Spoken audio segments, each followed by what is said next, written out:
No niin, saatiin hetki sitten pihalle meidän Ahma 3B-malli, joka on Scratchista pre-treenattu laama-arkkitehtuurin malli. Ajattelin nyt tässä vähän näyttää, että miten sitä voi fine-tunata. Ja tarkoitus on käyttää tämmöistä Unslot frameworkia, varsin uusi frameworkki. Ja miksi tää on hyvä, niin tää tarjoaa malleille varsin tehokkaan tavan fine-tunata malleja ja käyttää vähemmän muistia. Pari tyyppiä Australiasta, toinen niistä on ollut Nvidialla aikaisemmin ja kirjoittavat tehokkaita optimoituja kerneleitä siellä, että operaatiot siellä ruksuttaa vähän nopeammin ja silleen, niin tätä ajattelin nyt käyttää ja käytetään tätä yhdessä Googloran kanssa. Tämä on aika hyvin integroitu Hugging Facein erinäköisiin kirjastoihin, esimerkiksi Peftiin ja välillä vähän haastava asentaa, riippuen mikä CUDA-versio ja mikä tortsi ja muuta, niin paljon ohjeita, mutta välillä näissä on ollut kaiken näköisiä erroreita, niin näiden kanssa saa joskus taistella, mutta katsotaan, että saataisiko me onnistumaan tämmönen fine-tuunaus. Ja toi Ahmo on sen verran pieni malli, 3 miljardia parametria, että ihan hyvin onnistuu moderneilla kotinäyttiksilläkin.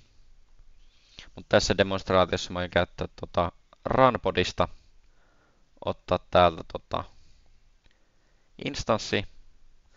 Runpod on tämmönen palvelu, joka tarjoaa erinäköisiä instansseja näytöohjaimilla sekä löytyy CPUta ja kaikkea muutakin. Mutta otetaan täältä RTX 4090, joka saattaa joltain löytyä kotoa, jos on niin onnekas. Mutta löytyy täältä 3090 ja pitäisi onnistua myös käsittääkseni 2 tonnin sarjalaisillakin. Ja miksi Runpod, miksei Lambda Labs tai joku AWS tai Azure tai joku muu. Musta on tosi kevyt palvelu, nopea käyttää, instanssit spinnaa tosi nopeasti, yleensä aika hyvä saatavuus. Aiemmin käytin Lambda Labsia, mutta sillä oli joskus ongelmia saatavuuden kanssa, niin sen jälkeen vaihan tähän ja en ole kyllä katunut sen jälkeen. Niin nappastapa täältä instanssi täältä. Täältä voidaan tarkastella mitä erinäköisiä templateja täällä on.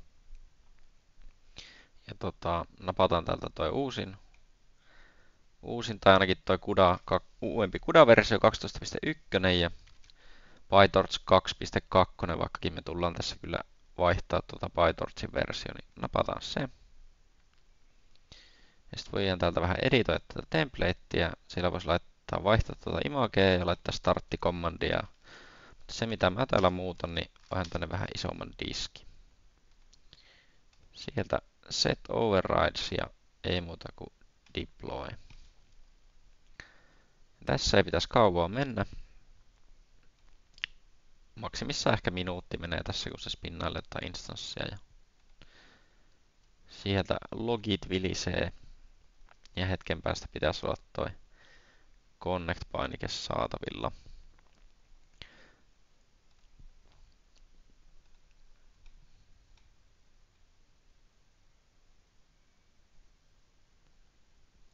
Noin. Ja välillä on ollut täällä joitakin instansseja, joissa on noin verkkonopeudet ollut vähän haastavia, mutta katsotaan minkälainen onni kävi tällä kertaa.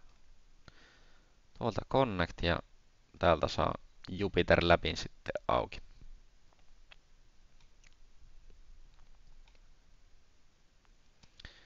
Vaihdetaan vähän asetuksia, sattuu silmiin, niin vaihdetaan dark mode. Ja sitten mennään terminaaliin ja aletaan asentaa paketteja. Voisi käyttää virtuaaliympäristöjä, mutta tätä demonstraatiota varten niin mennään ihan tällä valmiilla pohjalla. Ja ajelen tässä parit komennot. Nämä tulen laittamaan jonnekin jakoon, niin ei tarvii näitä tästä alkaa tihrustelemaan niin tarkkaan. Tässä vähän zoomia tarkemmaksi. Ja asennellaan sinne tosiaan, kuten sanoin, niin vaihdetaan tuo Torchin versio ja Tritoni sitten ja laitetaan toi ruksuttamaan. Siinä hetki menee, kun se ruksuttaa, niin palataan kohta. Ja se tippui sieltä aika nopeasti. Sitten aletaan asentelemaan tätä Anslothia tollasella komennolla. Eli meillä on toi CUDA 12.1 ja Ampere-arkkitehtuurin näytöohjain, niin sit jatketaan sillä ja se taas ruksuttaa hetken.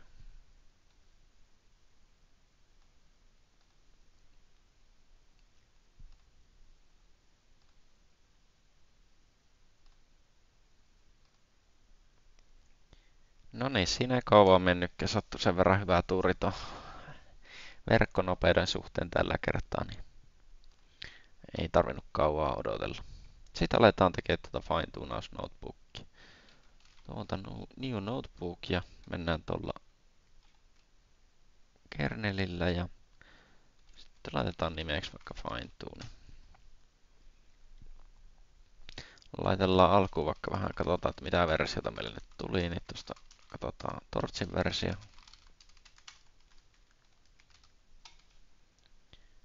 Sitten katsotaan toi CUDA-versio täältä, miltä se näyttää. 12.1 tosiaan. Ja sitten toi Xformers.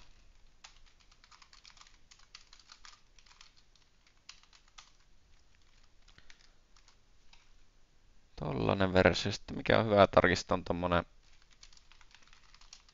bits and bytes. Sitä tarvii noitten matalemman precisionin juttuihin. Niin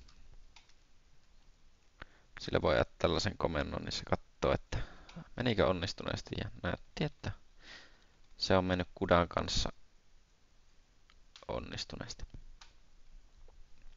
Sitten aletaankin lataille tuota mallia ja sen mallilatailuun liittyviä dependenssejä, niin aloitellaan Unslothista.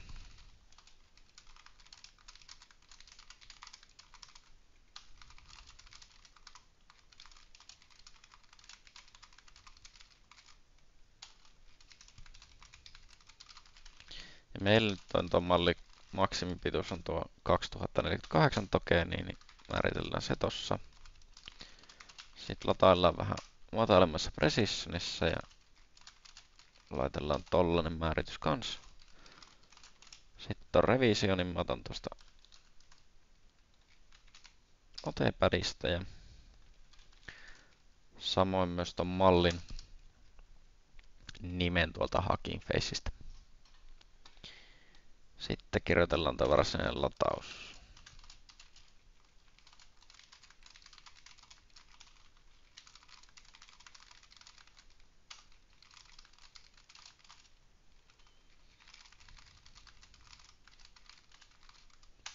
Mallin nimen tarvii sitten ton tosta kaveriksi.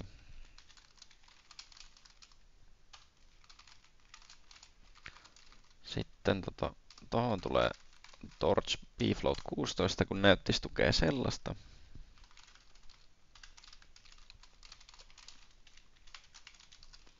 Tohon toi ja sitten vielä tuo revisio. Tää taitaa olla tällä hetkellä mainissa oleva revisio, mutta jos tulee muutoksia, niin onpahan sitten varmasti oikeasta revisiosta ladattu. Sitten toivotaan, että kaikki on oikein ja ei typoja, niin siitä kovaa ajoa ja katsotaan lähtekö malli sieltä tippumaan. Sieltä lähti lataukset käyntiin, hyvää. Voidaan sitten kirjoitella tätä jatkoa tuohon, otetaan toi tokenizer ja tässä nyt käytetään autotokenizeria. Meillä aiemmin oli silleen, että me ei saa tätä autotokenizeria oikein toimia, käytettiin Llama tokenizeria, mutta tuossa hetki sitten niin me fiksailtiin, että tämä autotokenizer nyt toimii oikein, niin käytetään tätä.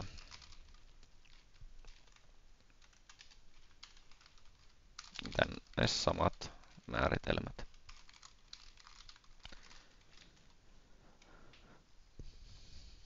Ja itse asiassa tämä Unslothin lataa myös tuon tokenizerin suoraan tuolta, mutta on ollut välillä silloin ainakin aiemmin just se käytti luultavasti sitä autotokenizeria alla silloin kun meillä ei toiminut vielä se, niin siitä jäi tapa, että käytettiin erikseen ladattiin Llama Tokenizerilla tää, niin tää nyt tässä samalla tavalla sitten, niin paitsi että nyt vaan vaihdetaan tähän autotokenizeriin täällä, niin vähän sieltä jäänteitä saattaisi se nyt toimia suoraankin, jos tuohon vaan laittaisi tokenizer, mutta mennään nyt tolla.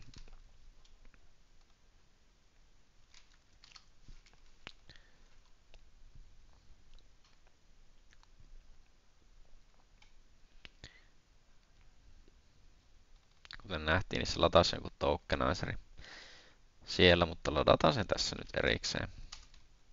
Sitten se herjaa tosta, että se käyttäisi tuommoista bad tokenia ja se huomaa, että meillä puuttuu semmonen, mutta samalla tavalla vähän vanhasta muistista, niin tehdään vähän säätöjä tuohon kaikkeen tokenizer-touhuun, niin kirjoitellaan ne tässä.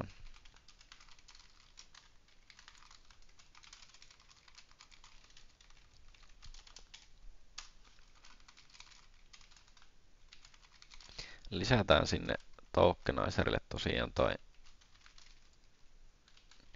bad tokeni.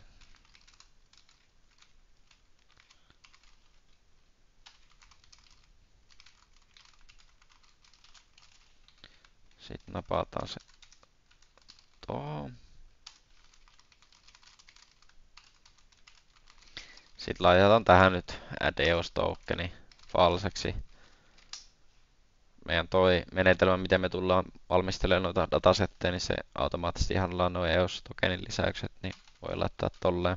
Yleensä kun inferenssiä varten varsinkin valmistelee dataa, niin näkee jonkin verran sitä virhettä, että sinne instructionin loppuun laitetaan tämä EOS-token ja se sitten vähän vaikuttaa sen mallin käytökseen, tekee vähän virheitä enemmän ja muuta, niin se on hyvä laittaa falseksi. Tai ihan miten tykkää, kunhan tietää mitä tekee. Sitten meidän pitää riskeilata toi mallin niin kuin embedding layerin koko, koska nyt me on lisätty sinne uusi tokeni, niin se pitää matchata tuohon kokoon ja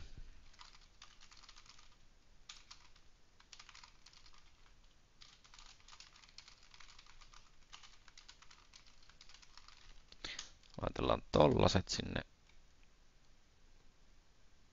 Olisiko se noin? Jes, pieni typo siellä.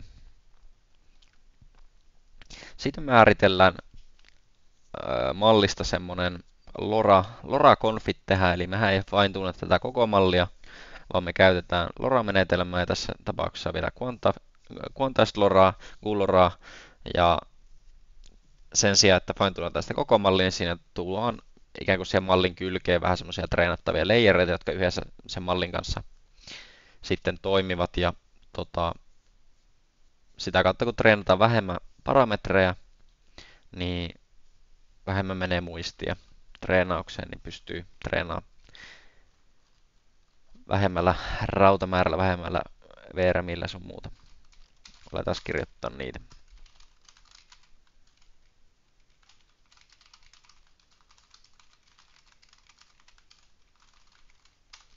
Sekaipa tuon modeelin. Sitten nämä target modulesit, eli minkä layereiden kylkeen nyt niitä LoRa-palikoita sinne laitellaan, niin ne on tuommoista. Yleensä halutaan kaikki lineaariset layerit siihen tunkeen. Sitten me laitellaan muutamalle layerille tämmönen modules to save-määritelmä. Ja tämä tekee sen muutoksen, että sen sijaan, että me treenattaisiin LoRalla, niin me full fine-tunnataan nämä layerit. Ja esimerkiksi kun me lisättiin tuo bad token, niin se initialisoida jotenkin, mutta se ei varmasti ole niinku ihan linjassa sen kanssa, mitä sen niinku pitäisi olla, niin me halutaan fine-tunata siihen vaikuttavia asioita. Ja sen takia me lisätään tänne pari layeria. Lisätään tuo lm-headi ja sitten embed tokens. Niin niitä me halutaan treenailla. Sitten laitellaan LoRa alfa, laitellaan vaikka 16 ja rank on nyt 32. Näitä näkee molemmin päin, ikään kuin että rank on 2 suhde yhteen alfan kanssa ja toistepäin ja välillä ne on 1 suhde yhteen ja muuta. Riippuu minkälaista fine-tuningia tekee ja niin poispäin tuntuu välillä vähän alkemialta, niin yleensä vaan testataan vähän molemmin päin ja katsotaan mikä nyt on paras. Niin. Ja myös, että mitä nämä arvot kannattaisi olla, että onko ne pieniä arvoja. Jossakin on nähnyt, että tämä menee 512 asti, mutta nämä sitten kasvattaa muistin käyttöön, niin se saattaa rajoittaa sitten tietyssä mielessä sitä maksimia. Sitten laitetaan tuo dropoutti, perinteinen menetelmä, mutta laitetaan se nyt nollaksi, koska Onslaught on optimoitu silleen, että se on 0. Sitten bias none, ihan Onslaughthin esimerkeistä. En ole sitä säätänyt oikeastaan ikinä. Sitten vähän lisää Onslaughthin magioita, jotka lisää tai vähentää muistin käyttöä. Vähän toistettavuutta, vaikka en ole kyllä ikinä hirveänä ajellut uusia raneja ja katsonut, että onko se nyt ihan täysin sama, mutta kyllä aika hyvin linjassa on sitten, jos ajaa niin uusia ajoja samoilla parametreilla. Käytetään Rank Stabilized Loraa, taas yksi paperi siihen liittyen, joka näyttää parantavan performanssia, niin on sitä käytetty. Ja sitten LoftQ-konfikki. LoftQ on taas semmoinen menetelmä, mikä koettaa niin kuin siinä Loran initialisoinnissa minimoida sitä ikään kuin initialisointivirhettä, mutta ei käytetä nyt sitä tässä esimerkissä. Ollaan testattu sitä ja ei sitä nyt ihan hirveitä niin kuin hyötyjä saa.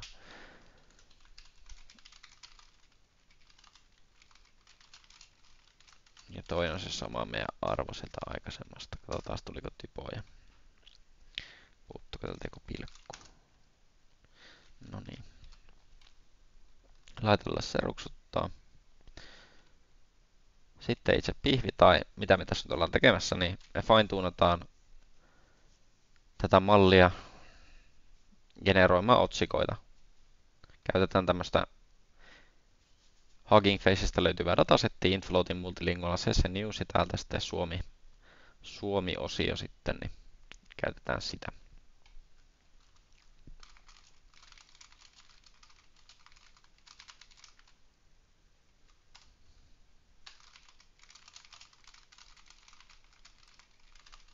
Nappastaan se tuolta suoraan, niin tarvii tehdä typoja siinä. Sitten kieli on suomi ja sieltä otetaan sitten toi train splitti. Sitten voitaisiin printtalla vaikka, että miten pitkä se on. Tai paljon siellä on niinku dataa.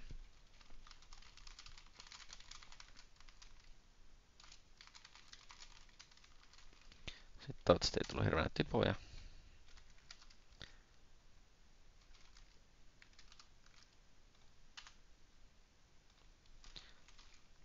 Onko sinne tullut joku uusi juttu? Custom code juttu.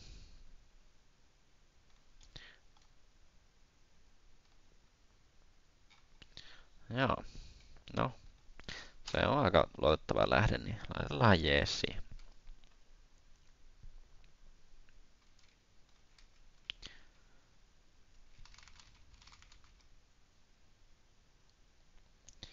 Ja siellä on ihan hyvä määrä dataa. Katsotaan kohta, kunhan lataus valmistuu, että miten paljon rivejä siellä on ja mitä kolumneja sieltä löytyy.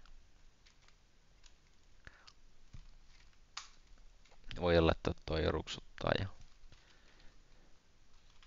kirjoitetaan tähän jo joku esimerkki.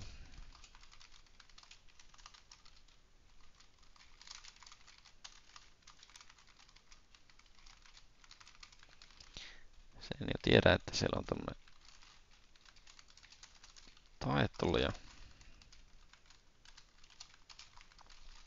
taas hyvä väliä ja sitten toi main text kolumnissa on toi varsinainen artikkeliteksti.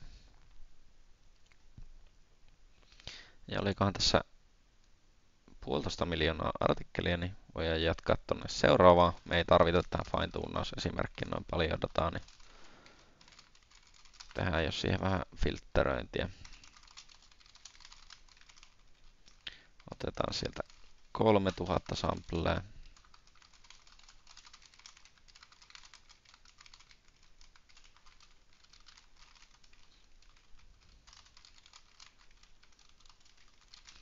Renamataan nämä kolumnit tommosia, mitä yleisemmin näissä näkee käytettävää, eli instruction ja response on ne yleiset niin kuin kolumnit. Ja tosiaan siellä on title, main text URL ja sitten päivämäärä, milloin se on julkaistu.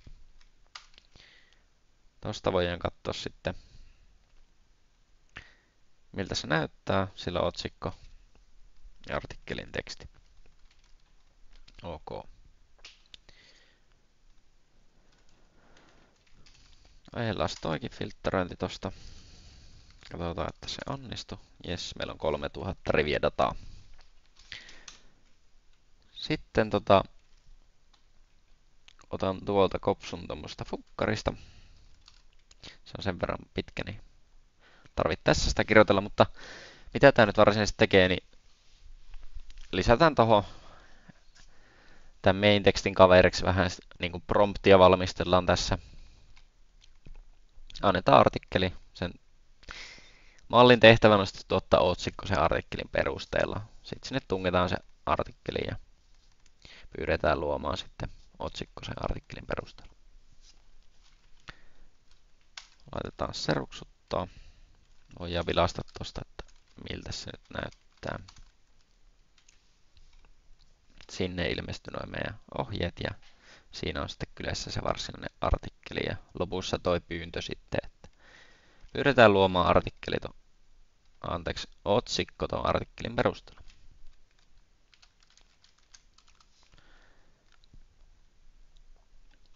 Sitten seuraavana muodostetaan message-objekti, eli nämä message-objektit on tapa määrittää näitä instruction response pareja siten, että niitä voidaan sitten myöhemmin käyttää tämmöisen chat-templatein avulla. Eli yleensä näissä mallirepoissa saattaa olla määritetty tämmöinen tokenizerin chat-template, jota sitten yleensä hyödynnetään, jotta varmistutaan siltä, että se promptin formaatti on samassa formaatissa kuin millä se malli on koulutettu, niin se oletettavasti silloin tietysti toimii paremmin. Tää voidaan naputella ihan, tää ei ole niin pitkä. Niin.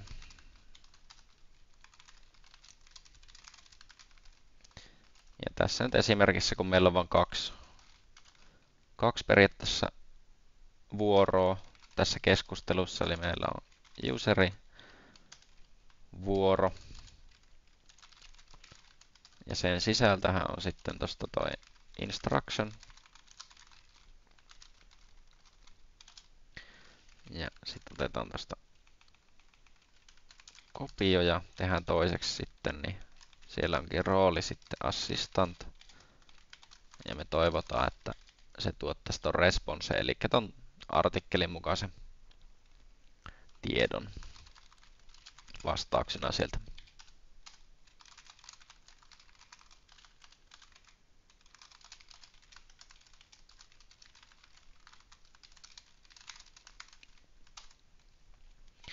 Ja siellä tuli joku typo, katsotaan.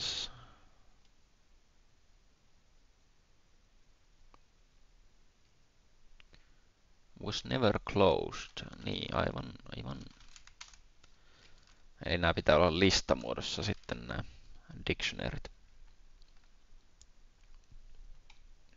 Sitten käytellään sitä meidän tokenizerin apply chat templatea, joka tekee sitten siitä oikein muotoista tekstiä suhteessa siihen, miten meidän malli on koulutettu.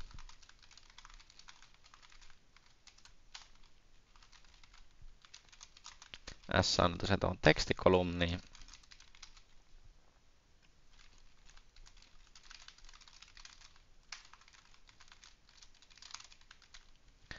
Ja se ottaa tuon row messagein sisäänsä ja sitten me ei haluta tokenizerin läpi ajaa tätä vielä. Niin me laitetaan tommonen tokenize false tähän, niin voin sitten katsellakin minkä näköisiä viestejä ne on.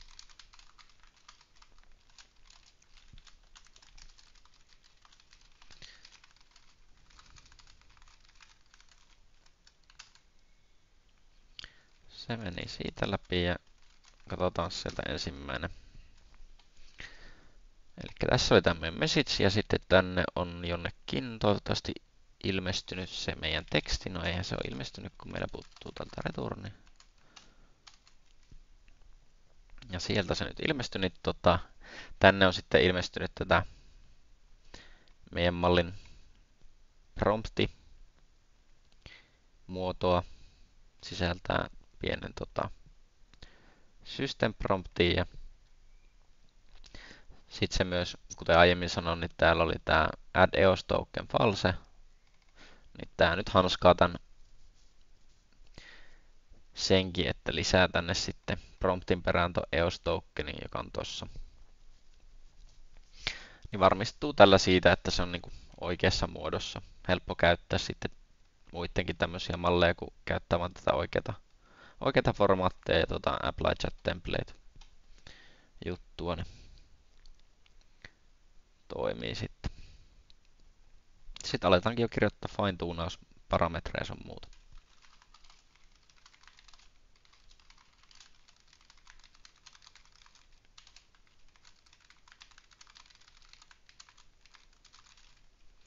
Tuo on toi Ansloth Trainer, se on varsin uusi juttu tässä Anslothissa. Mutta sen pitäisi toimia myös näiden mallien sitten ihan perus SFT-trainerilla, joka on siis Hugging Face. Tuliko? Joo, taisi tulla TRL-kirjastosta, eikä Peftistä, jos oikein muistan. Tämä nyt patchas 4. Voisi varmaan olla isompikin tällä näytöohjelmalla.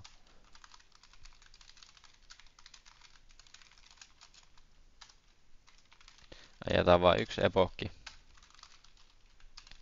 demonstraatiota varten.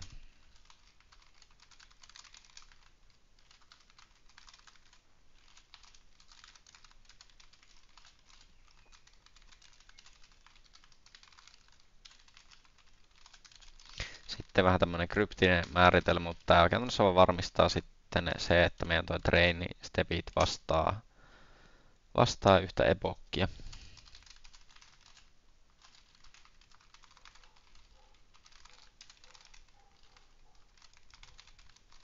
Sitten tuohon laitetaan eval stepit, eli kuinka monen stepin välein me evaluoidaan mallia ja laitetaan siihen nyt, että me joka epokille käytännössä halutaan 5 evaluointia.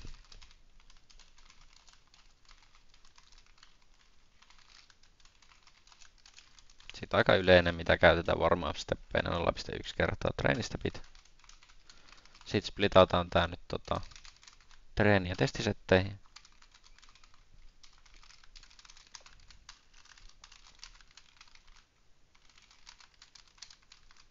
On sen 5 pinnaa testisetiksi. Ja sitten minne tallennellaan checkpointteja tai muuta. Jos tallennellaan, niin määritetään nyt joku siihenkin ja katsotaan siitä, että tuliko meille typoja. No ei tullut. Sitten kirjoitellaan varsinainen traineri. Eli nämä oli noita treeni-argumentteja vähän valmisteltiin tässä. Niin sitten tuon trainerin kimppuun. Se ottaa sisällä modelin, tokenizeri.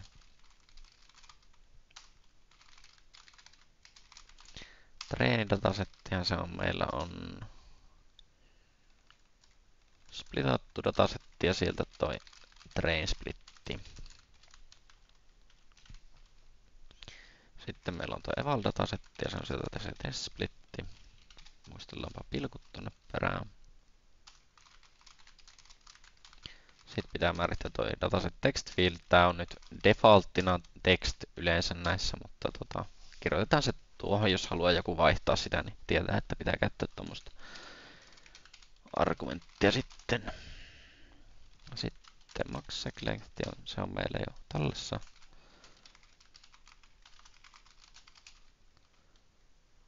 Montakohan CPUta tässä on? No, laitetaan tuohon joku matala numero, toi ei ole niin rajoittava tekijä. Sitten packing false, eli ei laiteta yhteen sitten niin kuin lyhyitä sampleja, vaan ne menee ominaan sitten tuohon treenaukseen. Sitten nämä training argumentit.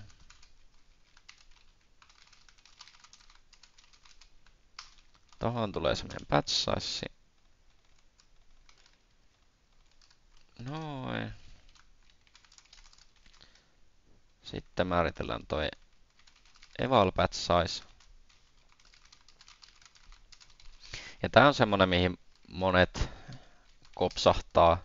Eli jos tätä ei ole erikseen määritetty, niin tää on 8. Ja itse olen aika monta kertaa siihen kopsahtanut, että en ole sitä määrittänyt. Ja 8 batch size on liian iso omalle näyttikselle ollut. Niin tää kannattaa muistaa niin säätää kohdille.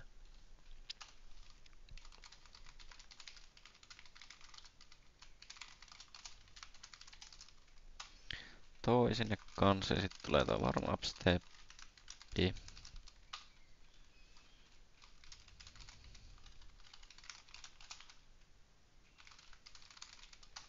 Max step, eval steps.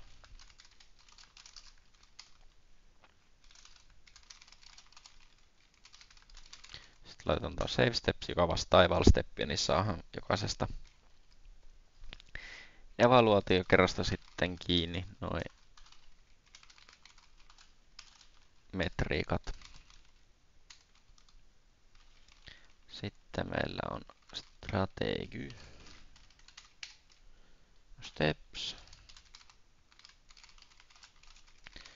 Save strategy sama, niin jää nekin muistiin.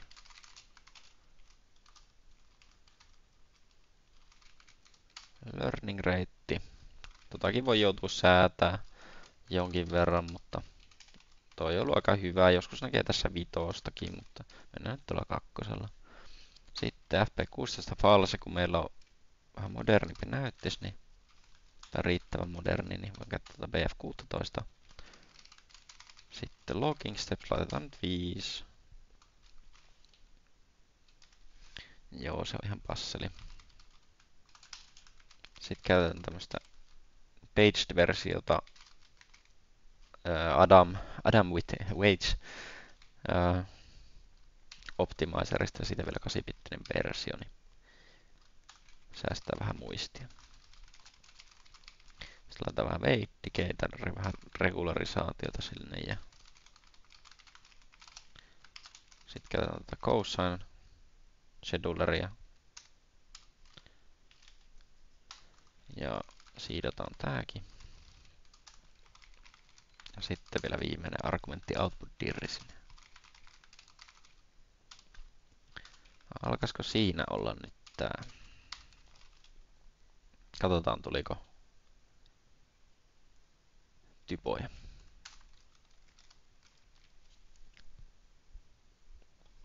Noniin, näyttäisi, että se meni läpi. Sitten onkin vaan viimeinen vaihe mallin treenauksessa. Eli trainer.train. Ja aletaan tän ruksuttaa ja katsotaan sitten miten onnistui.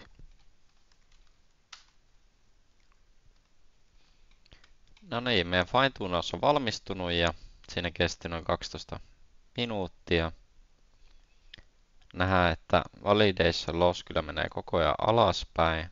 Nähdään, että treenilossissa on välillä vähän ikäviä hyppyjä sun muuta. Voitaisiin integroida tähän myös esimerkiksi weights and biases, johon saataisiin automaattisesti tästä kaiken näköistä logitusta. Sitä käytetään itse paljon logitukseen ja tutkitaan sieltä, että miten mallit käyttäytyy ja ajetaan kaiken näköisiä sweepejä sun muuta fine-tunaukselle, mutta tässä nyt oli tarkoitus vaan tämmönen yksi esimerkkiveto vetästä ja katsoa, että oppiiko se malli mitään. Eli voitaisiin vielä testata sitä mallia sitten fine-tunauksen jälkeen. Jatketaan sillä. Me tarvitaan ekana tämmönen generation config tähän määrittää. Selitän siitä kohta. Importataan se tuolta transformereista.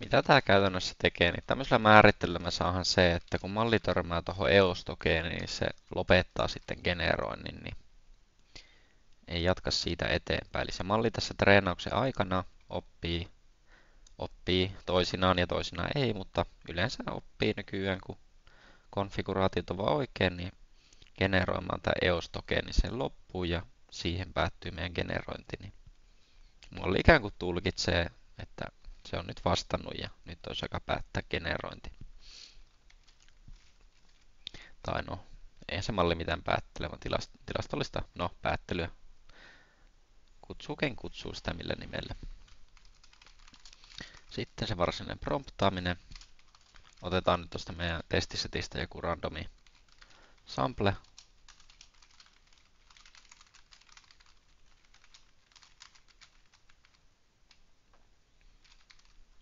No ja sitten laitetaan tuo modeeli nyt eval-moodi, ei ollut treenaamassa.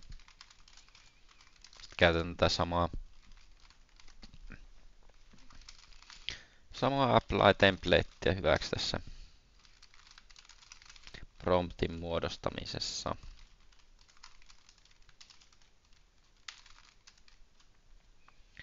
Ja rolehan siinä on useri.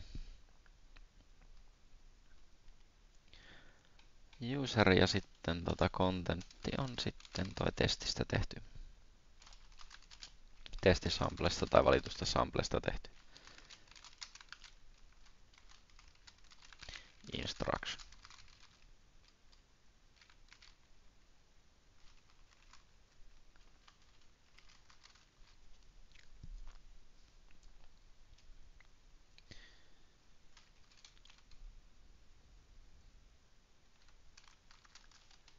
Noin, ja sitten me laitetaan tähän toi sama token as false vielä perään.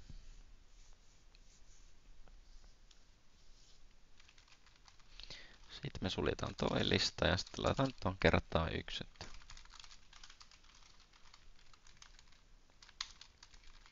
Sitten tuolla tokenizerita me halutaan PyTorch-muotoiset tensorit ja sitten me tunketaan ne tuonne näytöohjaimelle.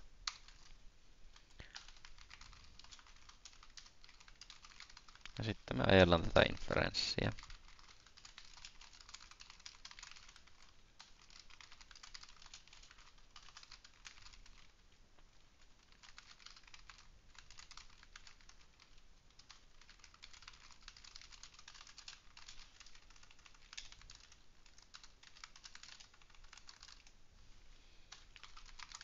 Sitten tänne annetaan se meidän luotu generation config.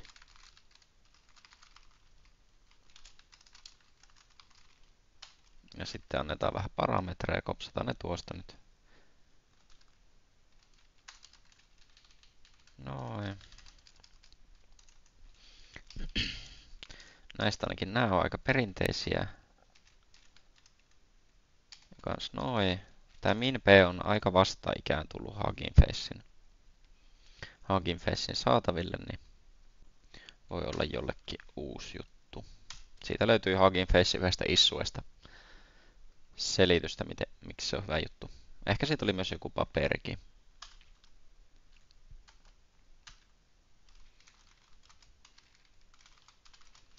Sitten meidän pitää vielä dekoodata toi.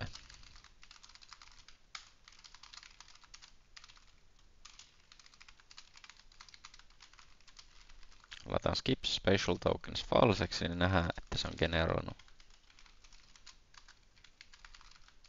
sen meidän eos-tokeni sinne.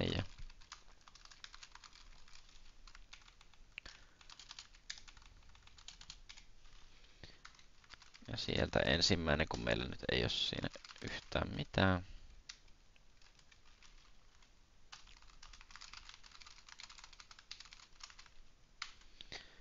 Sitten toivotaan, että malli on jotain oppinut ja tulee jollakin asteella ainakin relevantti otsikko tai otsikon näköinen teksti, niin toivotaan, että ei ole typoja koodissa. Noniin. Eli sinne muodostui meidän prompti. Siellä on se meidän artikkeli testijoukosta.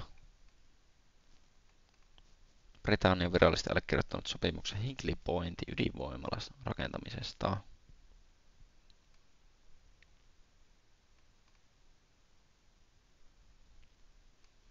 Ok, ja otsikko on, no, käytännössä ensimmäiseltä riviltä toi poiminta. Otetaan joku toinen, tai no, eihän se siinä mainitsi tätä ydinvoimalaa, että et skipannut sen, että se ei pelkästään niinku mitään yhtä pätkää tältä kopioi, vaan yrittää artikkelin pihvin siinä ilmoitella. Katsotaan, onko meidän poiminta nyt. Antaa vaan samaa samplea.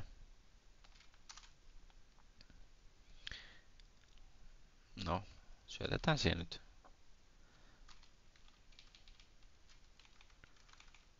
Katsotaan paljon toi on. Onko meillä vaan huono tuuri? Kohta vaihdetaan manuaalisesti tota, jos ei ala muuten muuttua.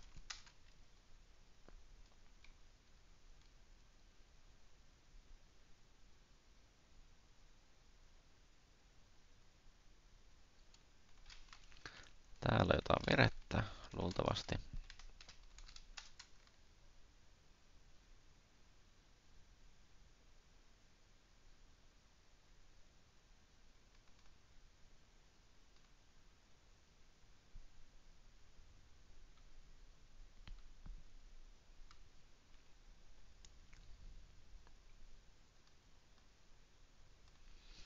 No niin, hetki meni debugatessa tätä ja virheenä oli, että tossa oli väärä nimi. Siinä oli Generation IDs. Ja kun täällä dekoodattiin aina samaa, niin sen takia tuli aina sama. Niin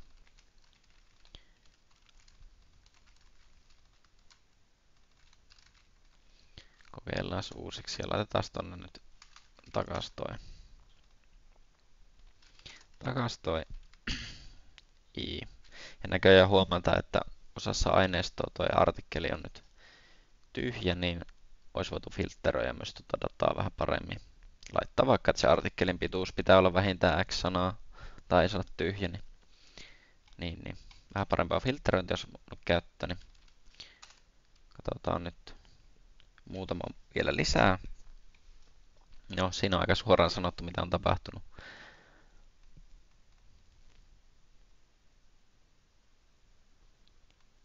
Jussi Törmän menehtyi, Jussi Törmän kuoli. Kuten huomataan, että tällä kertaa mallioppi on näköjään aika informatiivisia otsikkoja, ikään kuin tiivistää näin. Ei ole ainakaan semmoista hirveätä clickbait-otsikkoa.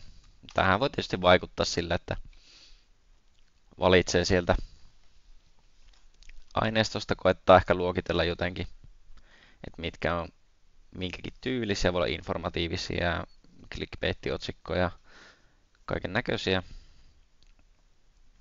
Myös mitä muuta voisi tehdä, niin ehkä tuossa voisi olla myös lisänä, että millä osastolla se on, onko se urheiluuutinen tai politiikkaa tai kulttuuria tai mitä muuta. Ikään kuin sillä informoida myös niin kuin mallia. Ja myös ehkä voisi ottaa suoraan sen otsikon pituuden, että teepä nyt näin pitkä otsikko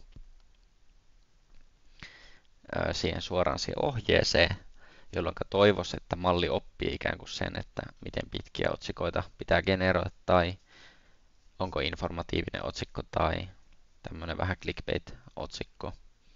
Ja sitten voisi tehdä vaikka käyttöliittymän sen päälle, että tee nyt näin pitkä otsikko tälle osastolle ja tee siitä informatiivinen tai huumoripitoinen tai ja niin poispäin. No, tässä nyt oli tämmöinen pieni esimerkki siitä, miten tätä ahmomallia voi fine-tunata ja jos herää jotain kysyttävää, niin voi olla yhteyksissä. Joko täällä Hugging Face communityssä voi tulla esittää kysymyksiä tai missä vaan linkkarissa tai Twitterissä tai jos on jollain Discord-kanavalla, missä mä oon, niin sieltäkin voi ehkä bongata joltain. Ainakin iNordics-kanava on ihan hyvä Discord-paikka, niin siellä saa tulla nykimään hihasta. Mutta tämmöistä. Toivottavasti tästä tuli jotain apua ja kokeilkaa ja kertokaa sitten, että miten toimii. Ensi kertaa.